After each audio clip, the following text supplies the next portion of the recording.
The full episode is now available on Patreon and YouTube memberships. Please see the link in the description for more details.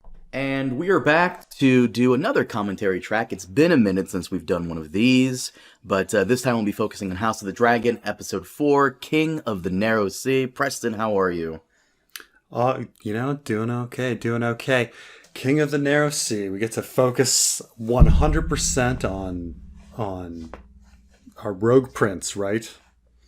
Yeah, this is gonna be an awkward episode to watch with you, because like I said, it's just when it comes to like sex scenes, like it's always so awkward to watch it with like anybody else. I don't know how you feel about it, but love it, especially when you're watching a movie with like your parents. And it's just awkward. It is for me at least. By the way, for some reason, I don't know if it's the same director from episode 1. Remember the fart sound effect from episode 1? Yeah. Right. There's another one in here too. Do you remember this one? I don't know. Well, I mean, when it comes, we'll point it out. I got you on that one. But for the audience, just so you guys know, the moment we click play, that's when the first thing you should hear is the HBO. So, Preston, count down whenever you're ready, and we'll all click play together. All right, 3, 2, 1.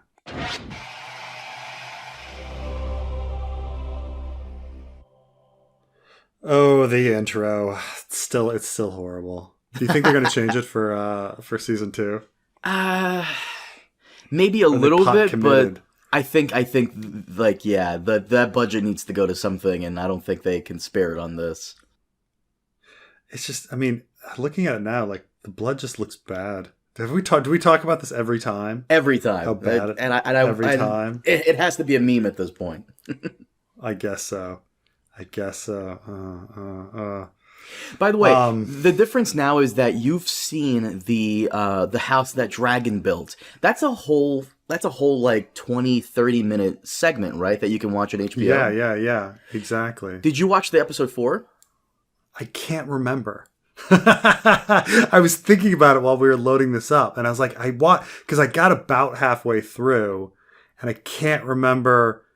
I think I did see this one. This is if this is no wait, maybe I definitely watched it for episode 3. I don't think I did watch it for episode 4. Maybe the reason I bring it up is because I was looking this up, and apparently, you know how we have the fight between the Blackwood and the Bracken kid.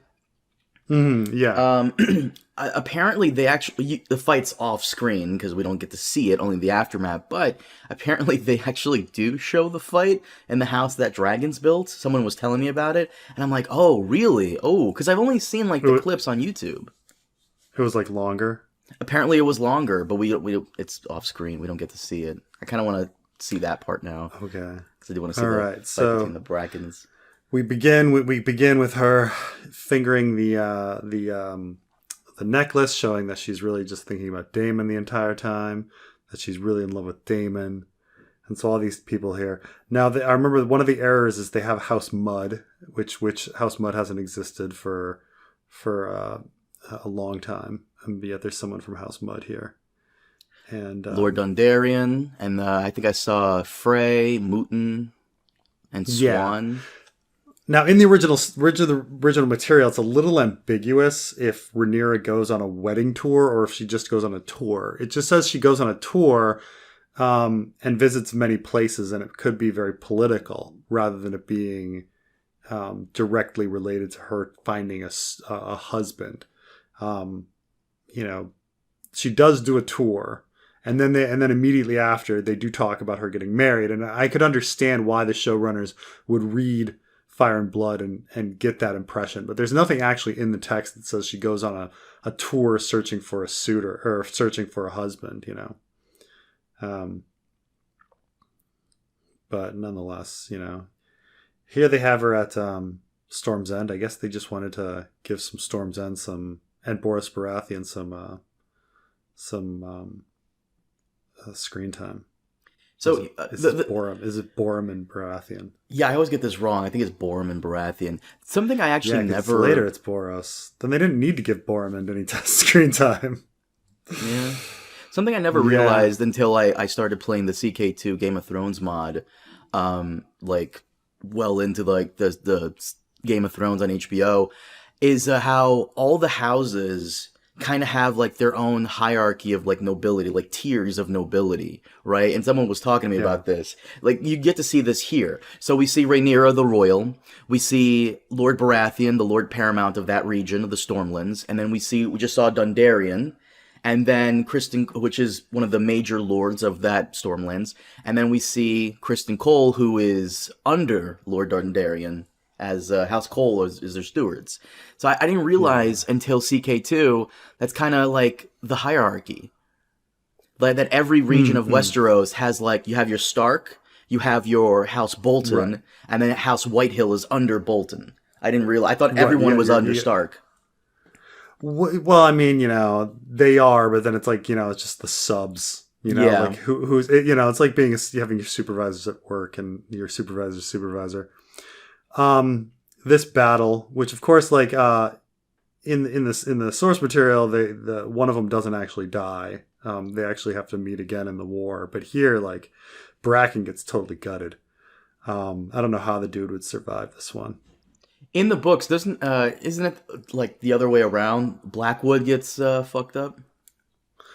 I swear that out, but I swear I remember it was Blackwood who got fucked up. Yeah, probably. But yeah, the whole thing, I guess, if you're looking for the political logistics and logic of her being at Storm's End and having a bunch of Riverlanders there, there's none. But the fact that they came all this way out to the Stormlands and right, like past King's Landing, because you have to go through King's Landing to get to Storm's End. But okay, from the Riverlands. I also think it's really weird how they spend all of this time being like he spends that time being like, oh, he's got their people there, they've got first men's blood, and you're like, dude, half the fucking houses in Westeros like boast being like derived from the first men. It's like I never understood the whole thing. Like, oh, first men, like everybody, dude, everybody. The fact that she swoons over him, like when he does this, is fucking annoys me. Reminds me of those girls in high school who like swoon over the bad boy revving up the car and fucking right. Well, I mean, she, to be fair, she is like 17 years old, right? I swear she's supposed to be 18, and I fucking. It does. Forgot. I mean, it doesn't matter. It's it's not like she's going to college and spending time in a dorm and like, talking to people from around the country and maturing, right? No, she's just the only person that she knew in the world was Alicent Hightower, and now she spends all her time with Kristen Cole. She knows Jack, so if you take it from that perspective, like, yeah, she doesn't know. She doesn't know.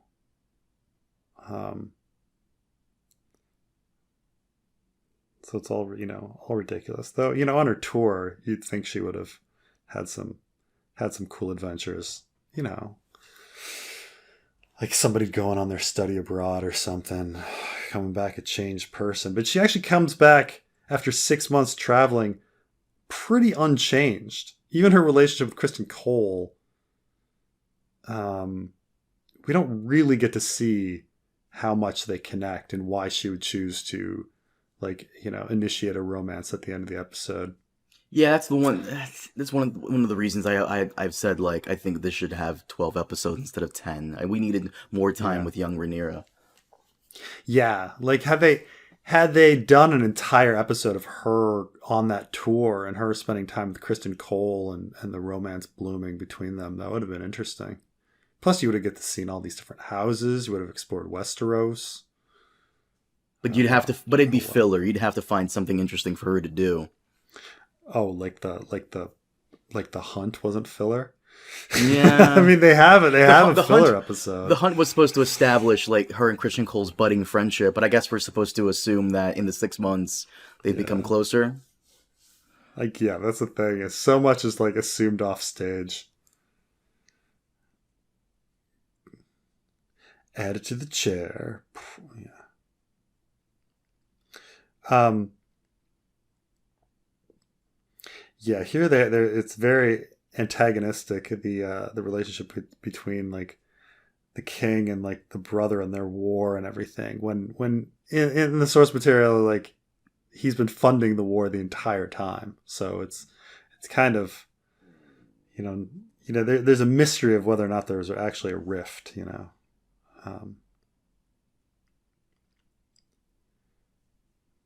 Love his haircut in Like this one. Yeah, his hair looks better. Hair looks a lot better.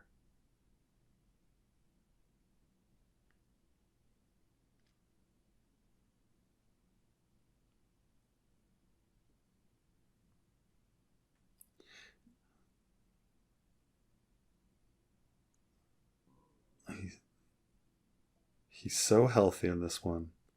The king, Viserys. Man, I didn't realize there's so much time. My first couple watches of this, I didn't realize there's so much time focusing on Otto here. Man, half the scene is like cutting back to Otto. I didn't realize. Now that you pointed out, yeah. He's in a lot of background shots too. Yeah, I didn't. Like my first time through, I was just like, oh right, like you got the brothers connection, and then it occasionally cuts to Rhaenyra like lusting, but like so much time is spent on Otto. Otto being nervous. Fuck, Daemon's back. God damn it.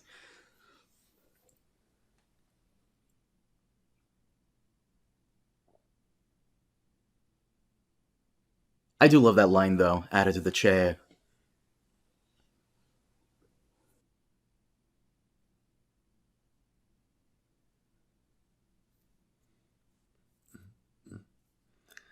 Good times, good times. And the brothers are reunited. Then lemon cakes. Woo! Lemon cakes. That's where that was for the fans. Like we give you lemon trees and lemon cakes. More Otto time, man.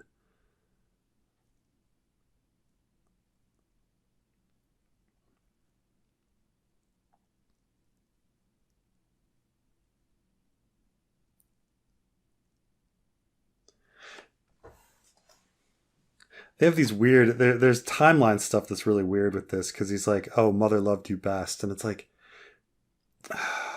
their mother died when like Daemon was like 3.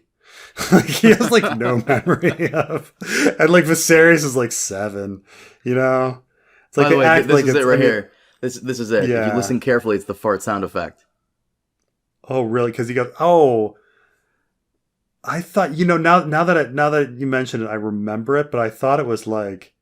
Him snorting like How or someone going, but it's actually like a real legit fart sound. The editors are really weird in these first couple episodes. I'm glad they tone it down.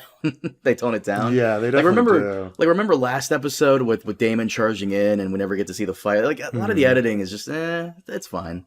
It's fine. Yeah. Yeah, this reconciliation is really weird. Or whatever reconciliation they had was off screen. Because they hated each other last episode. They weren't on speaking terms. And then they're kind of fine here. I think they even hold hands.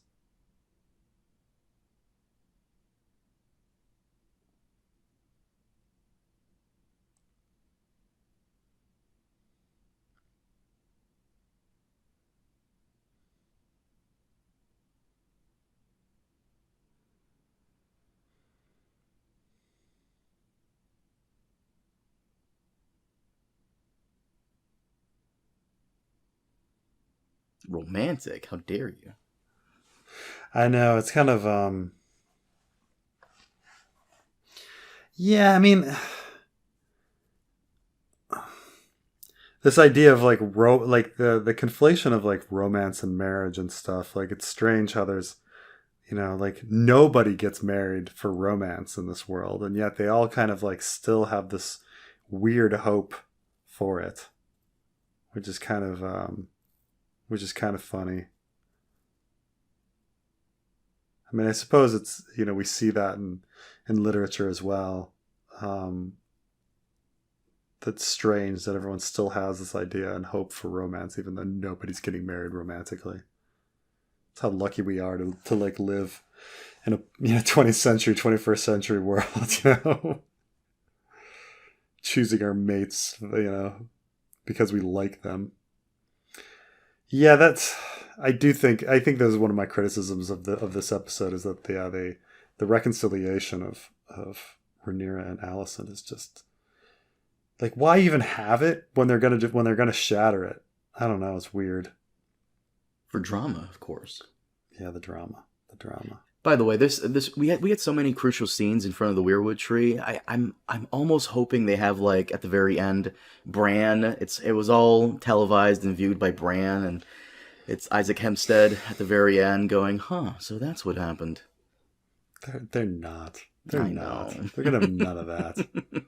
They're gonna have none of that.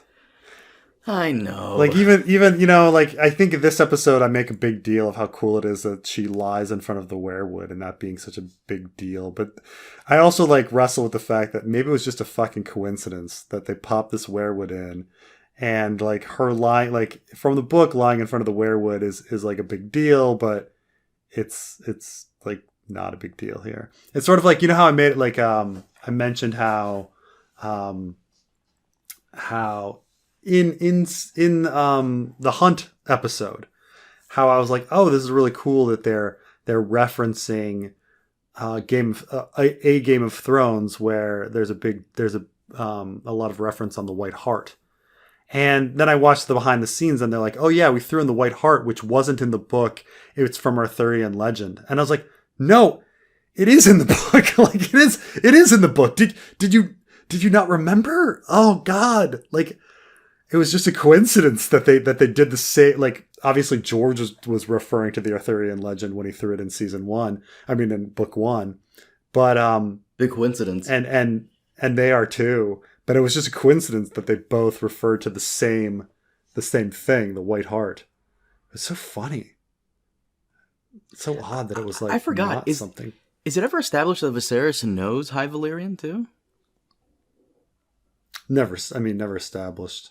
But generally speaking, we just kind of think that, like, High Valyrian is something that educated people, not just the Targaryens, but, like, all educated people should be studying High Valyrian. We know that it's part of Tyrion and Quentin's education, and because they were good students, they're good at it. And then like, Sam Tarly is also fairly good in High Valyrian, but or at least classically, like learning Latin or something, but that, like, once they get abroad, it's, like, so different than what they learn from the maesters that it's kind of a problem. But they can read texts and stuff, so, like, even independent of them being Targaryens, they would have studied High Valyrian, like, even if they were Lannisters or Starks or whatever. Yeah.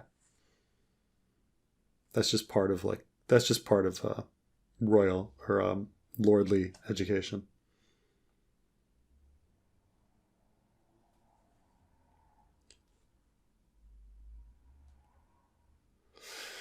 Sea Lord of Braavos plans the weddings. Yeah. Huh. It's funny because they never the Sea Lord of Braavos thing never comes up again. He, like, mentions it here, and then it never comes up again. I guess, the implication is that Daemon meets Laena at the wedding, and they just hit it off, and they cancel the Sea Lord of Braavos. There's no him goading the guy into a duel for her hand. Right, yeah. There's none of that. I mean, there's more depth to it, in the sense that, like, he's actually the son of an ex-Sea Lord of Braavos, which means he's useless. Like, right? Like, it's like being married to the kid of an ex-president. Like, in fact, he's probably, like, exiled. But, they have elections. They elect the Sea Lord. So, like, being the son of the ex-Sea Lord of Braavos doesn't get you anything. So, this is completely random, but I've always wondered about the Kingsguard sleep schedule. There's only 7 of them, so there should be realistically like 30. A couple of guys. A couple of guys are asleep mean- during this time, and then they could be awake during the whole day, and then Yeah, no, realistically, the Kingsguard and there being 7, that's like enough for the king. Like, that's it. You know? Like, that's it. You know, assuming you give them like, right, there's 2 guarding the king at all times, 2 are sleeping, and 2 are having rest, and you do like 8-hour cycles, and then you have 1 guy in case like you have 1 extra in case somebody gets sick. Like, that all works, right? But once you assign somebody else a Kingsguard, now you're fucked. Like, there's just not enough dudes, right? There's not enough dudes. I would assume the It's Hightowers silly. have their own household guard who handle protecting Oh, Otto. yeah. But And like the king would too. He would have other guards that would guard him besides the Kingsguard. the Targaryen guards. The 7 Kingsguard thing it's a silly concept. It's a silly concept because also people get sick at the same time. Like, they'd all get sick together, things like that. Plus the fact that they like are in for life. That's so stupid. like, why would you do that? Why would you do that? Why would you have like some 65-year-old guard? You're like, oh, geez, it's not gonna work out. And what was your thing here? You have the theory that all the rats we see constantly skittering all over the place. It's a blood and cheese reference. I guess, but I mean, I'm biased because I think, you know, blood and cheese are Varys, and so it's, you know, like Varys spying, and therefore it's like blood and cheese kind of thing. Mm-hmm. I mean, it might be more general than that. That this is just implying that there's holes in the wall, and so people can get around.